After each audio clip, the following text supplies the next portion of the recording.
Check, check. Yo, welcome to episode 9. It's not No, it's nine. 10. It's not 9. It's 10. It's 10, isn't it? So 10. 10 weeks.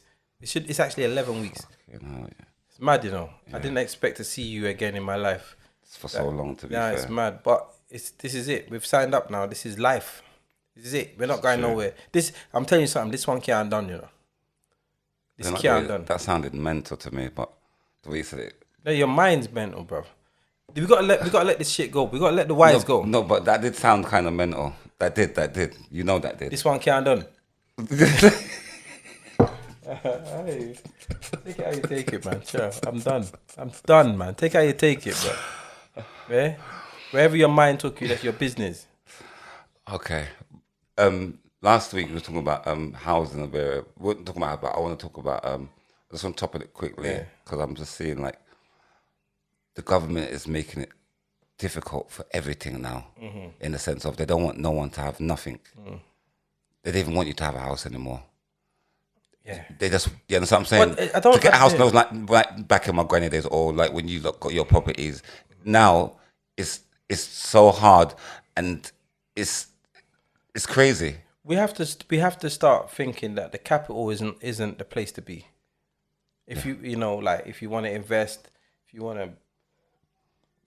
to buy, the capital is not the place to be. And also, we also have to realize that the pound is still the pound. The pound is still the pound. So as much as it's not as strong as it was in the past, it's still the pound. So we don't have to always invest, and we don't have to always live in England and live where we're born and stay inside in the same city. We can It's not we can designed for us expand. to live here no more. We can expand, and I think the people that are actually really excelling are those that are not being locked into the postcode. Yeah, You get what I'm saying? Do you know how much people live in the same square mile that they were born in, and that's just habit. Yeah, Just habit. You don't have any reason to live there. or obligation to be fair. Yeah, you don't have to. And I feel like you got to move with the times. All right, you got to say, all right, cool. I'm not saying you have to buy a place to live in. You can buy places to rent. You can buy places abroad. Airbnb is a big business right now. So there's so many. I'm just saying about investment. We have to not be scared. But to invest. remember, don't you know that they're stopping the Airbnb now as well? What do you mean? They're gonna stop like people could like because now it has to be under some regulation shit now they're doing. So now, even like before when people used to say I'm gonna buy a house and I'm gonna rent it out and all that, to be a landlord now, it's like you have to go university. Yeah, there's a lot. They've done that now. They designed that now, Yeah, but there's ways around it. and by having money. No, it's not necessarily. It's money. It's So about listen. You it's, see, it's they're deterring people now. If you're a landlord, yeah, and you're a landlord that works you do it as a sole trader, Yeah. and therefore the money that you get goes directly to you. You pay a lot of tax. If you do it through a limited company, you pay a little bit of tax. Do you get what I'm saying? Because what they do is, if you got a property, say you had a property that you owned and you rented out for £1,000, but your mortgage was £500. That means you should have £500 net profit, yeah? However, the tax that you have to pay, if it goes directly to you, is on the whole 1,000. There isn't a after my mortgage profit. You don't get paid. You don't get taxed on the profit. You get taxed on the whole income.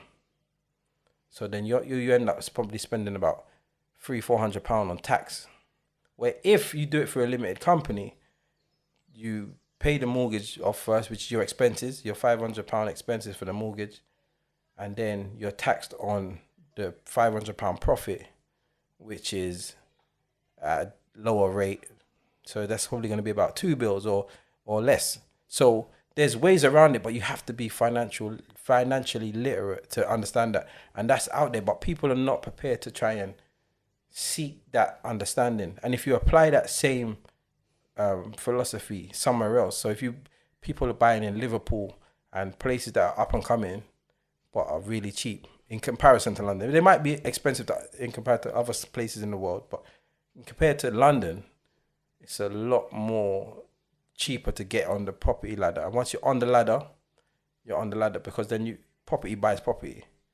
You get what I'm saying? The equity will allow you the freedom, the financial freedom to be able to invest in other things because. But the way that's going on, that was back in the days, but it's not going on like that. It is. It's happening now, but it's just a lot more getting on it's all about the first one. That's really difficult. But it was easy, but now it's really difficult. Yeah. And another thing, some people are thinking about if you think about property as an investment and a way of making money, as opposed to buying the house you live in. If you look at it like that, so you could own, say even if you got like a family of 5, for example, yeah, and you own 3 one-bedroom flats, and you rent them out, the money you could make from them one-bedroom flats, you could still rent your property. I know it might sound backwards, yeah, but for you to be able to afford the house, that big 5-bedroom house, it might be a lot more work. So for you to get that. So if you was to get loads of little 1-bedroom properties under your belt, get your first one, which is a lot easier than getting a 5-bedroom house. Then you get your second one, which is still, them two, still easier than getting your 5-bedroom house. Once you've got enough, and then they pay for the 5-bedroom house. So it's a game, and this is why the rich keep getting richer, and those who have keep getting more. Do you get what I'm saying? And then the divide is pushing everyone else out. So don't be scared to invest your money somewhere else. You know, I don't give financial advice because I'm not the right person for that. Like, but I'm just saying, I don't be scared to look elsewhere. That's all I'm saying. But our next thing I was saying, when you're saying invest, invest in what though? You can, bro. If you remember we spoke, I had £100,000 now, yeah, and I say Ceesix, I need to invest this. Yeah. You're going to talk about some future investment. I'm talking about how am I going to turn this and make it and get a regular income now without talking about a 10-year plan. But if you listen, nothing happens overnight. No, this is the mindset we got to get out of. If you had £100,000, don't try and think about turning it into $1 million in 6 months, because you can, but you could lose it. But forget to lose it. How can I? So you'll probably without losing it, because you go into investments that have got high returns but high risk. What is that? What investments are there? I don't even know. My point is startup businesses. Like what startup business? For startup what? No. There's startup businesses. You could invest in the stock market. There's so many investments for you to get a quick flip, but you can lose it. So no one can't afford to lose it. So you go into the slow money. I got a brethren there. I'm not gonna say his name, but he was doing his thing on the road a little while ago, and I told him he wanted to start doing some stuff, and he come off the road, and but then he started like getting a bit pissed because the money is not the same. He's not earning the same money he was earning, and I was telling him, bro, slow lane. You're in the slow lane. You don't. So we're traveling up the M-way. You don't have to get to Brum or wherever we're traveling to in record time. Just get in the slow lane and be comfortable, and you'll get there still. Do you know what I mean? So we got to change our mindset. We don't need, if you got the 100 grand, bro, why do you need it to be 200 grand tomorrow? Like, slow down and just use it to make money. And it's a slow process. And before you know it, it's now going to be doing its thing. Do you know what I mean? We have to have a different mindset, so that is all I'm going to say on that. Like, as I said, I'm not the right person to give financial advice. I'm not the greatest with money at all. Mm-hmm. But I'm starting to understand that you can't always take shortcuts, and there's no secret to anything other than, if I do risk versus reward, innit? If you could, it's like gambling. I don't gamble because I don't want to lose everything. So, do you know what I mean? So there's some man who gamble, yeah, £20 on a horse, and if that horse wins, they're going to make £30.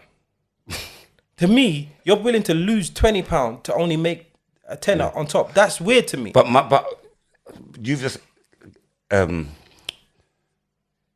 my point the way I was trying to explain that there's no investment there. Because I'm saying to you, I've come with money now, and you haven't told me how you're going to spend my money. Because you said to me, How are you going to do it quick? And I said, I'm an advocate for slow. I'm an advocate for slow. So if I come to you with 100 grand right now, you got 100 grand for you got. So 100 what grand. are you gonna tell me? I'm gonna say to you, I need to invest it. What are you gonna say to me? I would just go and get some property. Let's get some property. And then be in a fucking mortgage for 20 years. Doesn't matter because the yield. I'm the yield of your renting is what you want. Like the return on that. I'm slow lane, bro. I'm slow lane. Doesn't matter. But that was them days. Remember? What do you mean? No, you can't have the slow lane. But now, as you said, you're midlife. There's no time for slow lane. But you got That's kids, like me getting bro. on a date as a big man and the woman talking about she wants to get to know me. She can't get to know me. I don't know me. I could have arthritis next month. I won't pump up now. But you got kids though. So like we gotta look at it like this. If we change what we want to leave, or what if we want to change the mindset of what our money's doing, I think we would think different. Now, if I had 100 racks and I thought about me turning it into something amazing, like a million or whatever overnight, but I was going to lose 100, I wouldn't take it. But if I slow lane and I'm saying, you know what, my kids will benefit, I'm good with that. No, but I'm good with that. No, my thing is, I've got 100 grand. That's all I've got to my name. And I need to live and I want to invest it. Yeah. So if I put it into something right now, how am I going to live? So I'm talking about I want something I'd invest in property, but I wouldn't invest the whole 100. So I'm trying to say I'm coming to you, and I don't want to. I don't want to like if I got back in the days I'll buy a car, clothes, shopping. And so I'm saying to you, Ceesix, I got 100 here.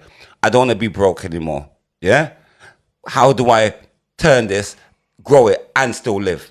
Yeah. And as I said, I would recommend. So let's say you had 100 racks here, and you had. We had a set of people with good credit. So that, because obviously you need good credit to be able to get mortgages and stuff. So let's say everything was right.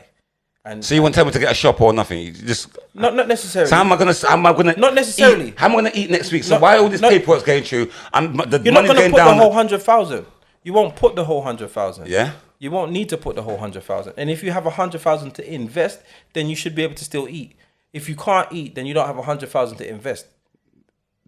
That's true. Do you get what I'm saying? Yeah, I get it. The investment money is spare money, essentially. Yeah, I get you. So once you've got whatever you've got, you then have to decide what you're prepared to do. And then it's about risk versus reward. So we could put we could research a few things. And then you'll say, okay, this here, if we put 50 grand here, there's a 75% chance that we're going to lose it. But that 25%, we might get $1 million.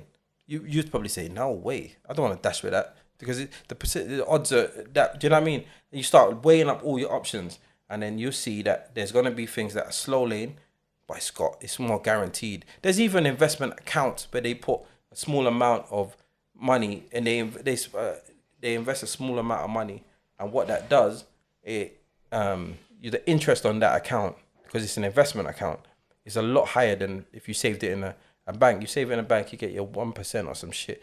This might be 17%. So just saving that money, but it's still a risk because it's an investment account, and investments sometimes go left. Do you see what I'm saying? There's any investor that's never lost if an investor hasn't lost, he's the luckiest man on earth.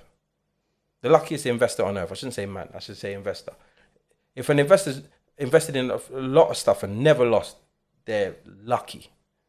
Because losing is a part of the investing. It's essentially calculated gambling.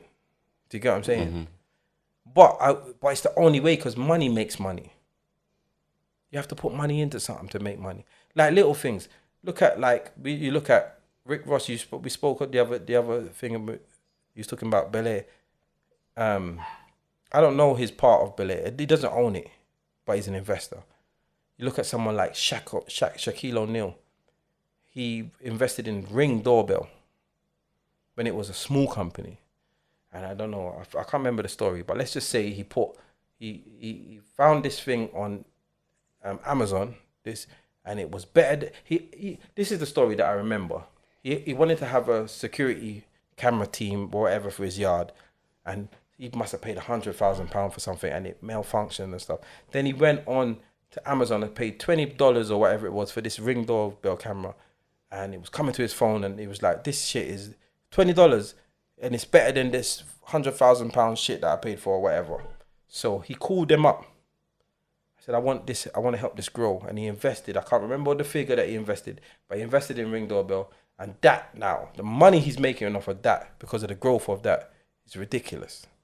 You see what I'm saying? So, because I've got a Ring Doorbell. yeah, enough people have it. It's a fantastic thing. It's a fantastic product. But and he saw the right thing. Nas invested in. I swear he invested in something like Uber or something. Do you know, like, because they're looking at, like, music is one thing. They're gonna make money. Basketball is gonna, and they're gonna get royalties and stuff. But how are they gonna keep making money? How are they gonna make more money? So their investments, like, so Dr. Dre's not made £1 billion because of his music. It's his investments. And then, you know, Beats and all of these things, these are all investments. Do you know what I'm saying? Jay-Z, billionaire, investments. Rihanna, billionaire, investment. And, you know, like, so that's just how it goes, bro. So it's not an easy game. And I haven't got a big capital behind me, so I haven't invested in loads of stuff. But I've tried some stuff. I've lost some stuff. But I've also tried. There's some of the man that you see doing dances. They're not even the man. They're not even the man that fronts the dance. Yeah, he's not even the. Sometimes he ain't got no money. Yeah. And it's his brethren behind deal with that, and then him brethren take the bar and take everything, and you get the fame that you want and the champagne splash. But you know what I'm saying? You get the hype, but the money goes to someone else. That's an investor. That's what I'm hearing in some of these big events as well. Yeah. When you hear it's one man, it's not one man. No, it's not. Because these raves cost like hundreds of thousands to put on. It's not. It's man in the background you don't know. Yeah. And they're just watching. They're in the dancing around. And you don't even know, but they might make money. They're looking at you guys buying their drinks and smiling. They might make money because that's an investor. Yeah. But it's just not a corporate investor. It's a dance investor. Yeah. You understand? So there's so many things. So if you had 100 grand, I would suggest start, you know, we have a little chat and we look at all the things that are going on. You could, as I said, if you wanted to have a series of, like, festivals, so there's loads of festivals coming up. Get in contact with the right person, hit up Pioneer. Listen, let's take your festival to the next level. You get what I'm saying? Invest in it, the name, sales, boom, before you know it, Pioneer Plays is big, global. No one knows Dizzle's behind it. Yeah. You know what I'm saying? So there's a lot of investments, but you just gotta not be scared. It's all like, it's a fear factor that people are in, because you get your money. We don't know how to handle money. So you get 10 grand, you buy a car, you go shopping, you do this, your money done, and your money depreciates, because the moment you buy a car, your money done, you're losing money. Yeah. It's not an investment. That's the worst form of investment. It's the biggest liability, your car. Yeah, 100%. You get what I'm saying? So, you should watch. There's a podcast called Earn Your Leisure. Have you heard of it? It's an American one, and they talk about a lot of real estate and stuff. It's American, so there's a lot of things that are like a little bit different, but it's just the mindset that they have. And that's saying that Jamaica, everywhere else, America, but we just buy a house. We don't try to buy real estate over here. Do you know what I'm saying? That's our limit here is nice car and, you know, a nice house. No, it's mindset. There's things. Listen, there's people that making millions off of rent to rent. You ever heard of rent to rent? No.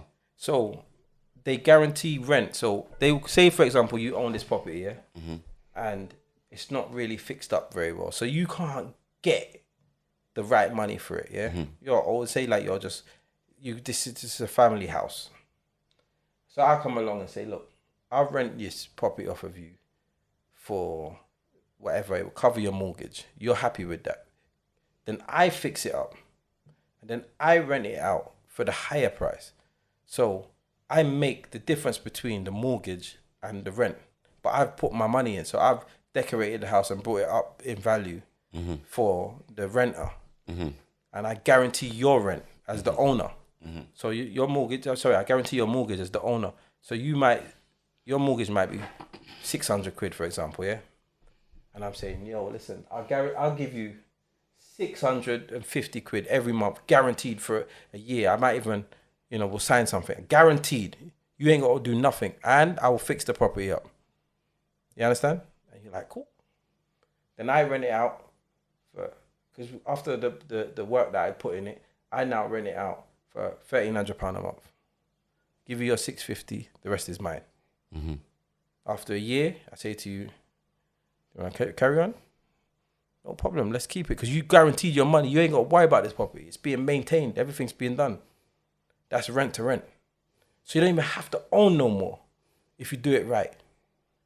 You get what I'm saying? There's so many schemes out there that people are making money. There's people making money on, they buy equipment and they rent equipment, like suppliers. So there's like sound equipment, like most festivals and stuff. They call a staging company, and that staging company comes and brings the stage, the tent, the speakers, everything, the screens. Pay them their 50,000 or their 30,000 for they got their engineers on site, string down and gone. Their money is just providing that. That's their thing. There's a lot of people that have got passive income. You know, they're making money off of vending machines. When I was in Amsterdam recently, I'm in the hotel, come back to the hotel, they got a pizza vending machine. You ever heard of that? Never. Yeah, you put €10, select margarita or whatever pizza, and then it takes the pizza and it cooks it in the back and then slide it out. Swear. Yeah. Pizza vending machine. I said, oh my days, this is great. Because I'm seeing that and I'm saying, raw. Because I bought one, €10. Yeah.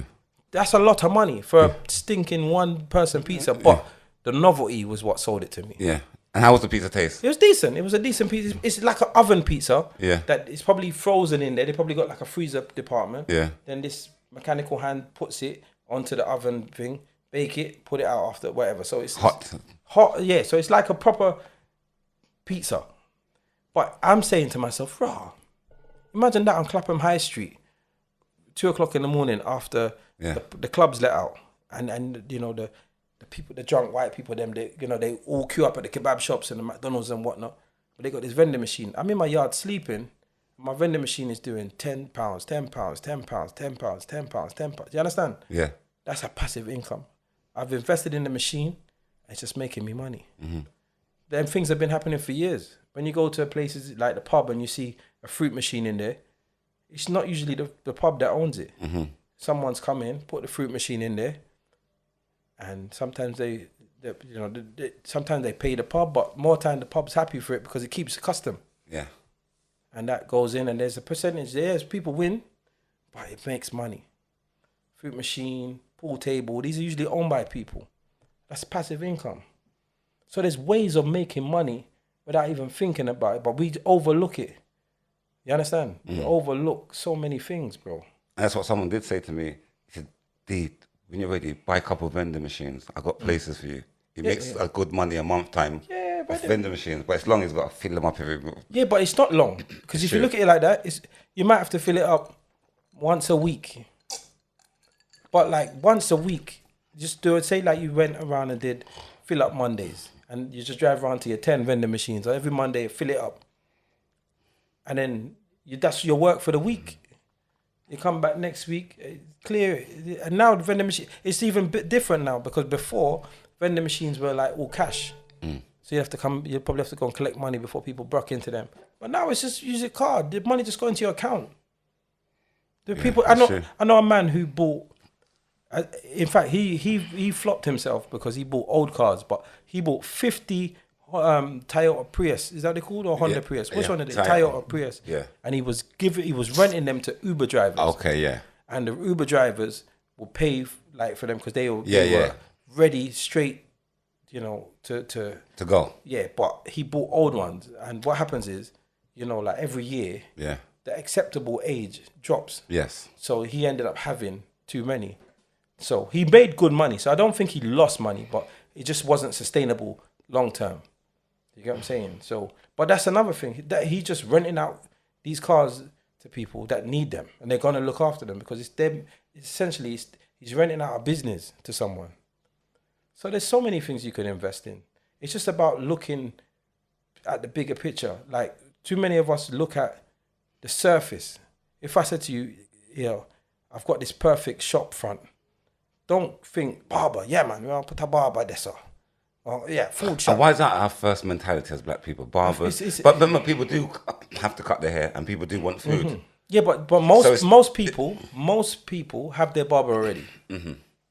So to me, like I would look at I think it's about comfort zone personally. But I would personally, if I had a shop space, I'm looking around, what don't this area have?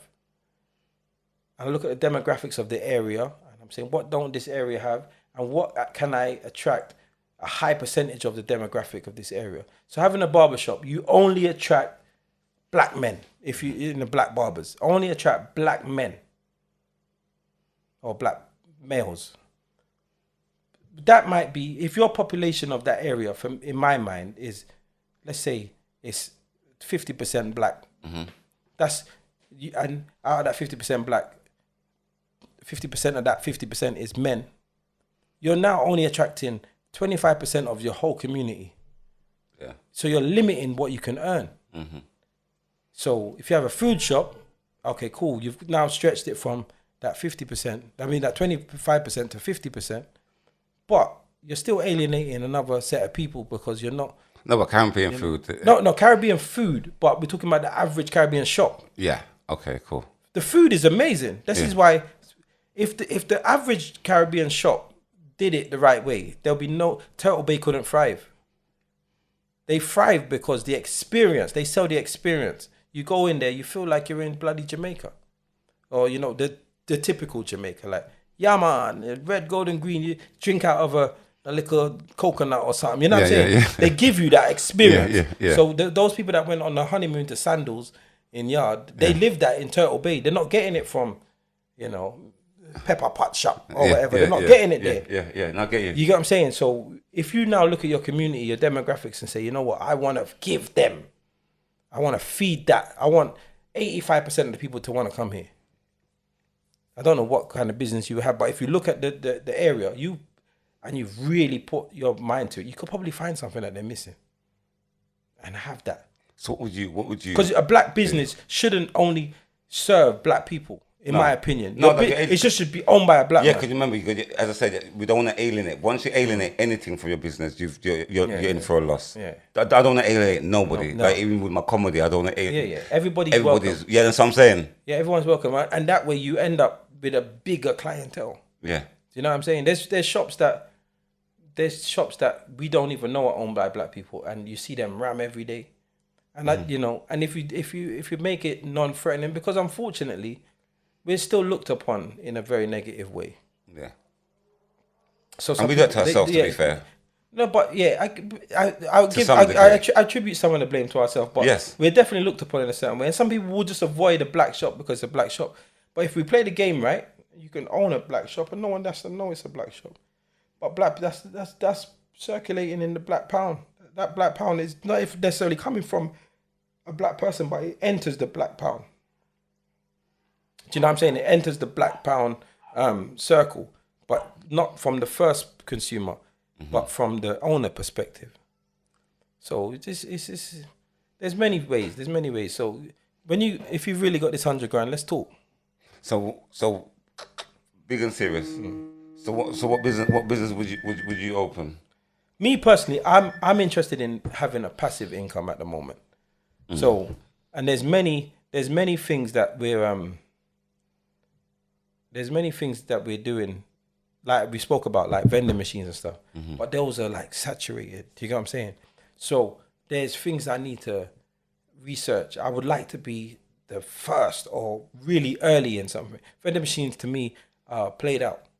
Not played out, but you know what I'm saying? Like the pizza vending machine I ain't seen yet. If I could get that and put one on every high street, oh God, I would take a big loan because I can't see it losing. And I'm speaking about it here, and if someone else does it, power to you. Like, but I can't see it losing. Do you know what I'm saying? I can't see that losing. I think it might be difficult here because of, you know, like the laws around this and that, but I can't see it losing, bro. But if I want the passive income I want has to be. So saying that, it doesn't have to be a vending machine. Why can't you do a mobile where you know, with a hotspot where you would have left the vending machine and do a van there? Yeah, but then it's not passive though. That means I have to be there working. So I'm trying to avoid. I'm trying to avoid, because what I want to be able to do is make money when I'm not there. So when I'm sleeping and when I'm still making money, doing something else. So money is being made for me over here, and I'm focused on this over there. Okay, yeah. That's the passive income that I want. I want to make money without trying. Do you understand? That's the level where I'm trying to get to. So I don't want to have like there's money to be made. You could do any like if you're prepared to work, you can make money, but you have to work. But if you got passive income, it will work 24/7. But working for the system is the worst way. Even though it's a meter, they've designed it that you have to depend on them. But to work for the system is you can't grow. Yeah, but that's it because that's what the cost cost of living versus the wage is usually designed to keep you having to work. And this is why we got to find ways of getting out. But you can have a passive income in another country. We don't have this. I'm saying sometimes we limit ourselves just to our local area. But if you had, let's just talk about vending machines for the sake of it. If you had vending machines in another country and then somebody that would go every Monday, and you know what I'm saying? Do you think life is about roles in life? Because I was just thinking, I just had a premonition here a minute ago and thinking, it's a case of everybody, had your mindset or my mindset in like, we want our own businesses. We don't want to work for nobody. And it's a case, everybody in the world had that. Then the world wouldn't move. It shows you in life that some people were born, it might be sad to hear, but some people were born to be worker ants.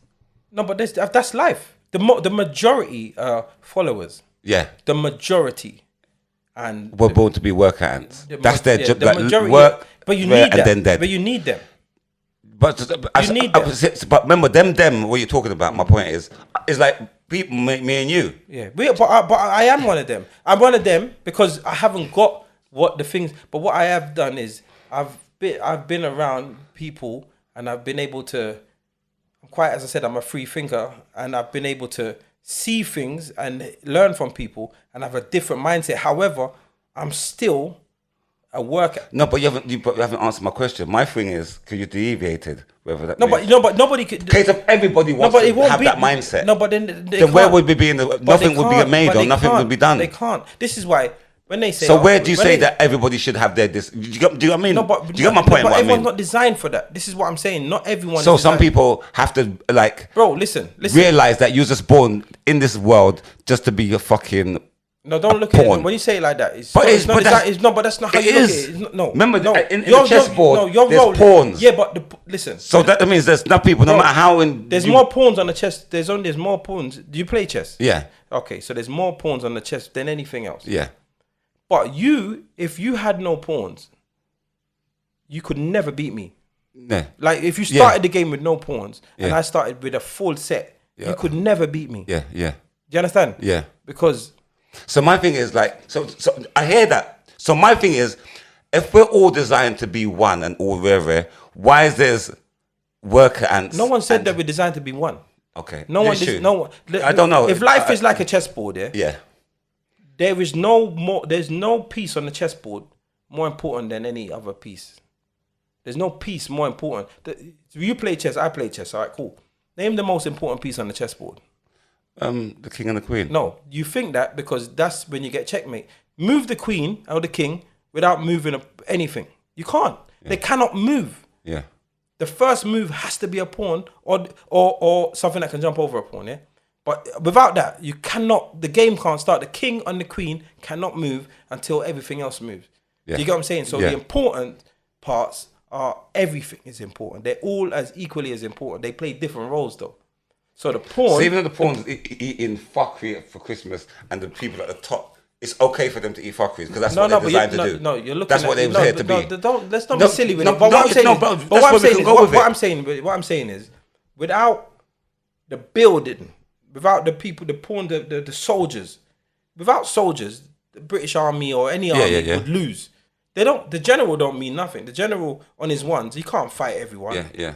Do you get what I'm saying? The captain of a football team, if he's just him one, you think Messi can play or Ronaldo can play on a one-man team? So my thing is, so life is not designed for everybody to be happy then? No, but no one's ever said that. And no one, you see when they say like, when people say, oh, we were all kings and queens and stuff, we weren't all kings and queens. No, clearly. We weren't. Clearly. Because to get your kingdom, people had to build your kingdom. Yeah. And if I'm a king and you're a king, your kingdom ain't getting built because I'm not building nothing because I'm a king. That's my point, exactly. Right. But that's the thing. We have to design, that the world ain't like that, and people's mindsets are not like that, because the average person is a follower and the average person is a worker. The average person. This is why there's only every single business in the world, something like Amazon, Jeff Bezos is at the top, billionaire, and some of his drivers and cleaners are on minimum wage. And wait, and there's a fucked up thing about it is, without them people giving these parcels them on time and everything, he wouldn't be a billionaire. No. But that's what I'm saying. But without him, they wouldn't have a work. True. Do you understand? So yeah, they're as important as each other. I know it sounds mad, yeah, because he's a billionaire. But if he didn't spearhead this business and he didn't play his role that he was given, then all the 300,000 people that work for him, them picnic there suffer. If you think about it. So him being a billionaire and some people look down upon him or whatever, but he's fed so much families. If you think about it, if you deep it, yeah. So their role is as important as his role. Do you understand? So basically, then since life like that. But is it so? So it's not fair for anybody at the top to just look down at people at the bottom. To be fair, then in all fairness, I don't think it's fair to look down on anyone in life, because the cards you're dealt with are not your fault. I don't think it's fair to anyone to look down. But look at fans and like people in the industry who are rich, like singers, footballers, musicians, comedians, DJs. Yeah. Everybody's rich from people trying to spend to enjoy themselves. Do you get what I mean? The poorer class, and then is it right for the rappers or the footballers to drive and show their nice things, what they've got from the backs of these little supporters that brought them there? No, but the thing do you get my point? No, but you're not. I hear you. But let's look at it like this here. So let's look at a footballer that's making all this money. He's not making it all from one person. It would be so bad if he was driving this Ferrari and you bought him the Ferrari. You understand? But technically you have. No. You've been a part of. You bought. Yeah, I'm a part of it. But your entertainment that you get, the life that you live, yeah. So you know the football fans, yeah. Yeah. That's their life. That's their average conversation. Yeah. Is about football. Their happiness revolves around football. So it's a transaction. Everything is a transaction. These footballers are not rich and famous, and you lot get no enjoyment from it. The enjoyment you get from it is and that's his payment for your enjoyment. Every Saturday, nobody can't talk to me, the football's on, I'm going down there bonding with their children, whatever, like years and years. But he loves it, so why should he get paid for something that he loves? Who? The footballer. He's talented. Or me as a comedian. He's talented. Yeah, okay. And that's why you can do that, because everybody plays football when they're a kid, and not everyone's got what it takes to make it. It's like Beyonce concert. Look at she's one person, and the amount she sold out the stadium like 4 times. But how many people do you think?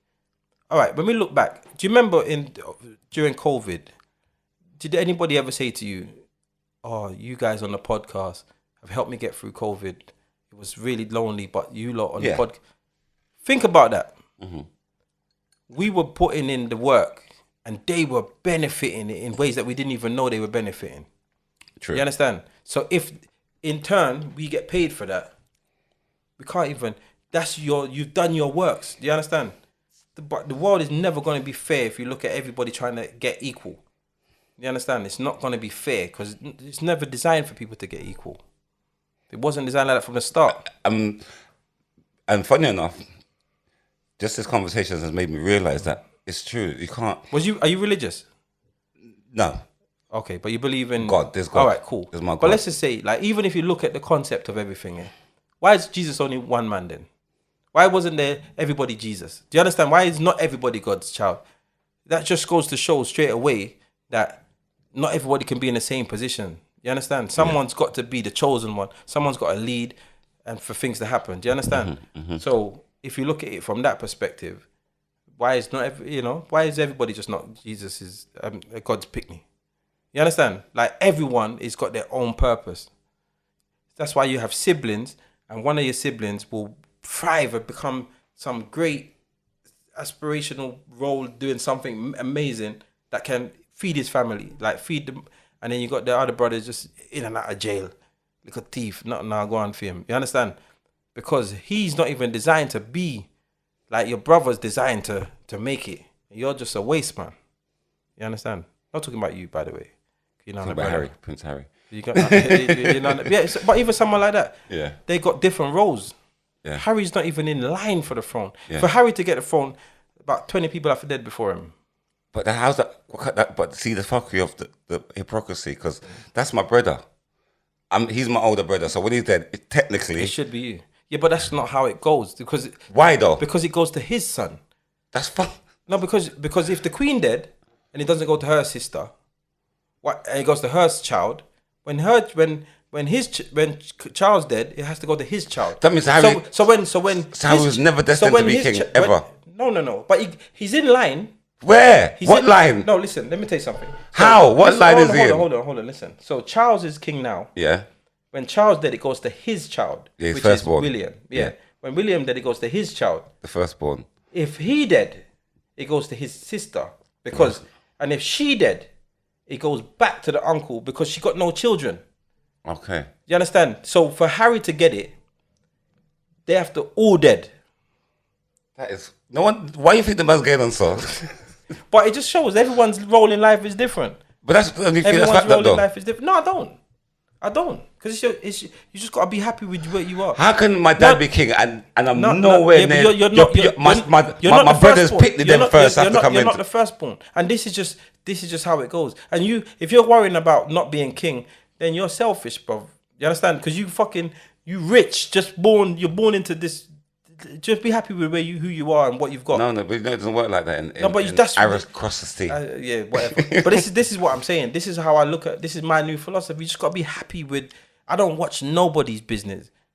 I'm happy with the liquor that I have, because if I watch you and I grudge you for it, I'm never gonna be nothing and go nowhere. Yeah. So you just have to be happy with the cards I've been dealt and try and do something with them. And that's why, You know but it's just self-conscious. That's why I don't even, certain time I don't look on social media. I don't want to see what other comedians do. I don't care.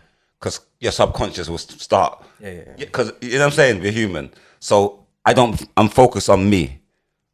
Yeah. I see what I'm doing.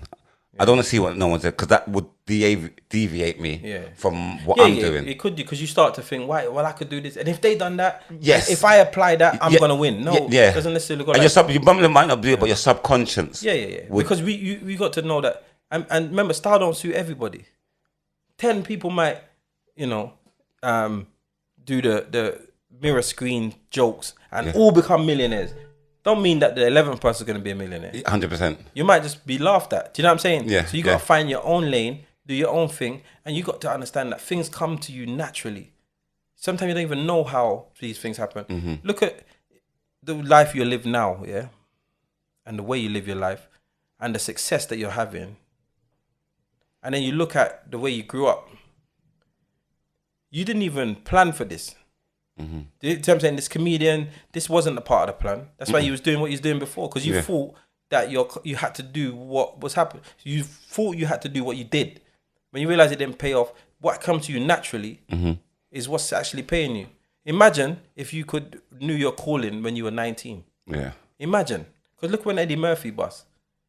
So he's had his whole adult life as a millionaire, successful, world-renowned comedian. Imagine you knew your calling at 19. Imagine. Mm-hmm. You'd be gone. But you found your calling late in life, in your 50s. You found it so late, bro. Like, you lived the whole life before you found it. Like, it's mad. And you get I do see this after. Yeah. So, all right, cool. So what's the roundup of this show? Go on. Invest. Don't be scared to invest. Don't be scared to look outside of England, London. Like, the world is a massive place. And listen, you look at shit like in Jamaica, Chinese are heavily investing. Mm-hmm. They're not scared. They're not thinking of China. They're thinking of the world. Yeah. In Ghana, the Chinese. We got to start thinking as London people. Let me invest in Jamaica. Let me take some of that pressure off of let me take some of that away from the Chinese, because even though the money isn't directly going back to a Jamaican, what's happening? It's going with someone that's in the culture, someone that will do for the people. Yeah. Do you understand? So if we start looking outside of our close vicinity and look at the world, we could be doing a lot more. And what Ceesix says, if you're in a job and you're just working in Sainsbury's and you're depressed with yourself, don't be, because that's your purpose. No, I'm not saying that's your purpose. But what I'm saying is, if you're working in Sainsbury's, and you don't have what it takes to go and work somewhere, like, think about it. You probably never applied for a job, yeah? But, no, I'm just saying. I like the shot. You never applied.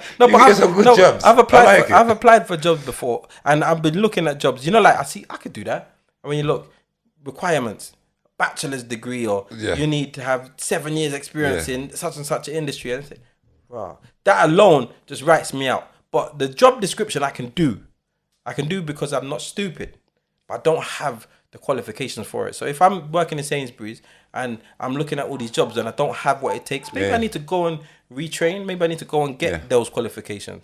So I'm not saying that's your calling, but you have to up your circumstance. So if you got to go back and study, go back and study. Don't be shy.